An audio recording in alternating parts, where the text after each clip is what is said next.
19 లాగే జగన్మోహన్ రెడ్డి గారు 175 నియోజకవర్గాల అసెంబ్లీ అభ్యర్థులను 25 పార్లమెంట్ అభ్యర్థులను ఒకే రోజు అనౌన్స్ చేయటం ఒక ఆనవాయితీగా 19లో మొదలైంది.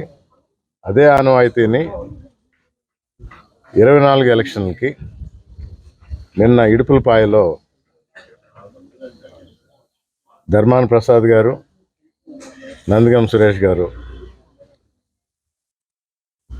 ఆ లిస్టు చదవటం, వైఎస్ఆర్ కాంగ్రెస్ పార్టీ అభ్యర్థులను అనౌన్స్ చేయటం జరిగింది.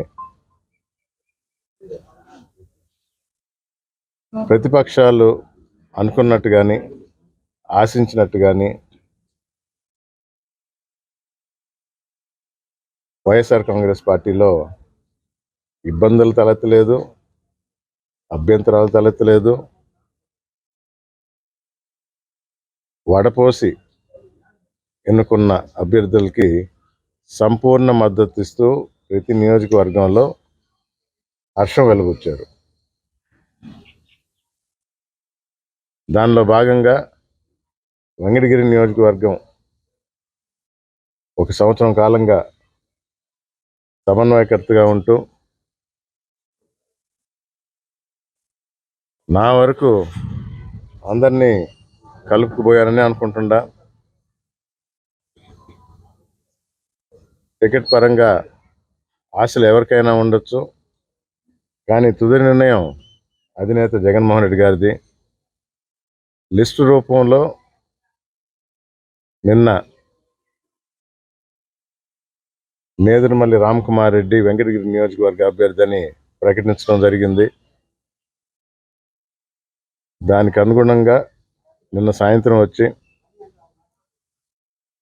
టౌన్ ప్రజలతో, మండలం నుంచి వచ్చిన నాయకులతో సంబరాలు జరుపుకున్నాం. ఈరోజు నాకు ఇష్టమైన అనాథ ఆశ్రమంకు పోవటం, తర్వాత పోలేరమ్మ ఆశీస్సులు తీసుకోవటం, చర్చికి పోయి పెద్దలు బ్లెస్సింగ్స్, ఇక్కడ మసీదులో ఈరోజు రంజాన్ మాసం కూడా అందరూ ఉపవాసం చేస్తూ ఉండరు. పెద్దల ఆశీర్వాదంతో వెంకటగిరి నియోజకవర్గానికి మంచి చేస్తాననే ఆశయంతో, మంచి చేయగలననే నమ్మకంతో, నియోజకవర్గానికి మంచి జరుగుతుంది అని నమ్ముతూ ఇక్కడ ప్రజలందరినీ